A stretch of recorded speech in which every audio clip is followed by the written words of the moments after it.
this is the right thing to do. Holding police accountable. The bill passed by Colorado lawmakers bringing reform to Colorado police departments is one step closer to becoming law. Denver Public Schools votes to remove officers from schools, what the district will now be focusing on to keep students safe.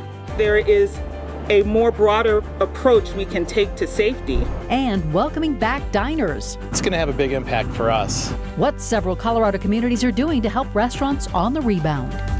A bill demanding more police accountability is on its way to Governor Jared Polis's desk for his signature. It passed in the House today.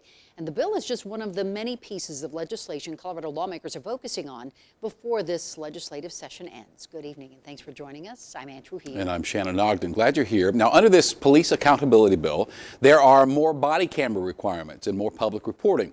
It would ban the use of chokeholds and require officers to intervene when another officer uses excessive force. It would also rein in the use of deadly force, restrict the use of chemical agents and projectiles, and ban the rehiring of officers whose actions are out of line. Denver 7's Sloan Dickey joins us from the Capitol, where it was an emotional day as that bill was passed today. Sloan?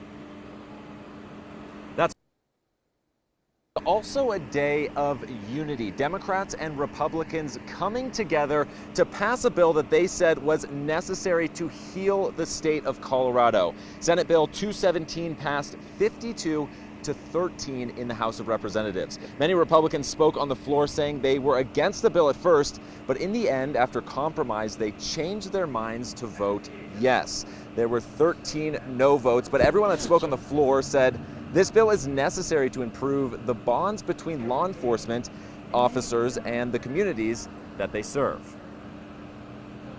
I also believe in accountability, especially for those in positions of public trust.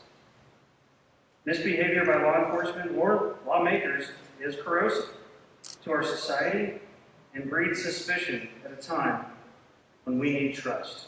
I am so proud to be able to stand here as a Black woman and proclaim Black Lives Matter on the floor of the House and pass meaningful reform to rein in the abusive practices of law enforcement officers and to honor Elijah McClain and Devon Bailey. And the family of one of those people you just heard, Elijah McClain, was also in the House chamber as that bill passed. Elijah is the young man who was killed last August by police in Aurora. His mother told us that she mourns her son's death and wishes that she had this bill passed earlier, but it was a good day for her family and a good day for Colorado. I feel like it's late, but hallelujah, because it's history. This is history in the making right here.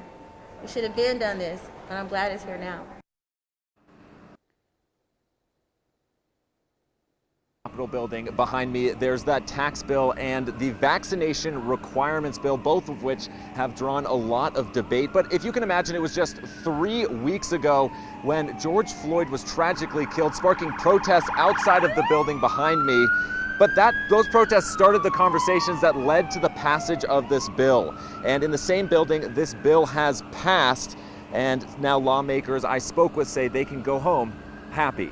Reporting live in front of the Capitol building, Sloan Dickey, Denver 7. Thank you, Sloan.